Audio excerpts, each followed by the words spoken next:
Guys? This is Aiden. We're doing another aquarium update. First of all, I just want to say these heaters, these topfin heaters, can die for all I care, because this thing malfunctioned and it caused the water to heat up, and I guess that was just too much for, believe it or not, all of my tiger barbs, every single one of them, and they died recently. The temperature's back to a good temperature right now, but yeah, I've heard horror stories about top fin heaters, and I was gonna get a new heater, and I kept putting it off, and like, oh, I'll do it next paycheck, and it finally came back and bit me in the ass. And yeah, so if you have a top fin heater, I would not use it. I would replace it. I bought a Fluval heater, as you can see me too. Hello. I bought a Fluval heater. That's what my local fish store uses. They use Fluval heaters. I've heard good things about them. I also bought a pair of angelfish, as you can see. They're koi angelfish. So I'll probably need to set the temperature a little warmer for them. And this is about 40 gallons worth, a little bit less. It's about 40 gallons. I think it's like 37 technically. So, and I've heard mixed things about angelfish. I've heard you can keep them in a 20-gallon high. I've heard you can keep them in a 29-gallon. Some people say they need at most 75 gallons. So I'm just gonna wait and see how they grow. If they look like they're too cramped, I will rehome them. But for now, I'm just gonna enjoy them, leave them be. I'm hoping that they pair up so that they get along nicely. So far they seem to be doing well. I quite literally just bought them today, added them to the aquarium about an hour ago. And there's also a change to filtration. As you can see, I'm running a canister filter with a spray bar. I removed the sponge filter, and you can see the canister down there. I have massacred my nightstand, and as you can see, I cut here. You can see that I haven't been vacuuming up the sawdust, that I put the canister down there, and let's see, you can see the tubes running up into it, and that provides plenty of oxygen for them. As far as I know, if I start noticing signs that they're not have enough oxygen, I'll put in an air stone. But it's dead quiet. That's the nice thing about it. It's dead quiet. You occasionally hear water dripping. Other than that, it's dead quiet, which is super nice. I mean, I don't mind the noises. I kind of like them, but it is also nice having it dead quiet, like it is now, except for the birds, because I do have birds. You can kind of see them in there. But yeah, so we'll see how it goes. I just wanted to do a quick update. I don't know if you noticed in the last video, but I'm using a blue background now. I think it looks better, personally, than the black.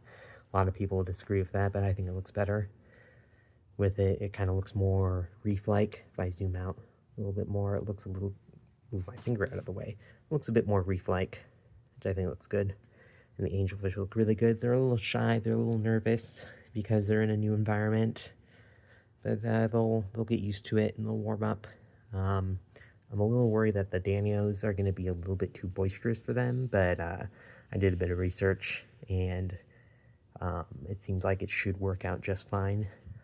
If not, we can always rehome the Danios or something like that, because I'm really in love with these angelfish. So they're probably going to be sticking around, but we'll see what happens. But it should be fine. They seem to be getting along just fine. And the two angelfish seem to like swimming together, which is a good sign.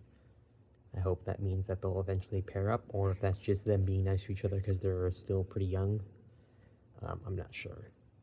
And the Chinese algae eater, Gloober, he's gonna have to go soon. He's been getting more feisty lately, especially the Siamese algae eater. I think it's because they look so similar that that he kind of just goes after him, not in like an aggressive way. He doesn't latch onto him or anything like that, but so Gloober may have to go sooner than I thought, but for now he seems to be doing good. I swear he's grown a little bit. I could be just making stuff, I could be wrong, but I could have sworn he's a little bit bigger, or at least he seems a little bit darker. I don't know why. Maybe I'm just seeing stuff. Maybe oh, I don't know what he's doing. Maybe I'm just imagining stuff, but yeah. So there's that. I also scraped the glass, got rid of most. There's still some algae on the back, but I got rid of most of the algae, which is kind of a pain in the ass. But you know, the other than this guy being the exception, the corridors have calmed down a bit. They're staying more towards the substrate, which is nice. And one good thing about the flow coming from this spray bar is that food actually gets down to the substrate a lot quicker. Now that the barb's passed away, it won't be as big of an issue, but getting food down to the substrate for the bottom dwellers to eat has always been kind of difficult. But now that the flow's like that, and as much as it saddens me, the tiger barbs are gone. They were getting a little aggressive anyway, so it's in a weird way kind of a blessing in disguise. Because I was, shit happens. And I was losing them left and right, kind of. I think the ones I was getting weren't that hardy, even though they're known to be hardy. I kept losing them. I kept having to take them back to PetSmart to get them replaced, and frankly, I was kind of getting tired of it. Eventually, I just stopped replacing them. So it's kind of my fault for going to PetSmart. I got these angelfish from my local fish store, so they should be pretty healthy. I did get some tiger barbs from the local fish store as well, and they passed away too, so I think the heat did genuinely get to them, which is unfortunate, but it is what it is. So, yeah, we'll see how these angelfish do, and I'll update you guys if anything happens, and yeah, I'm going to get a full shot of the aquarium. I think it looks pretty good.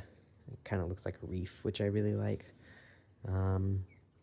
And we got all of the food and stuff like that. That's what I feed them, So, yeah, I'm liking how this is looking.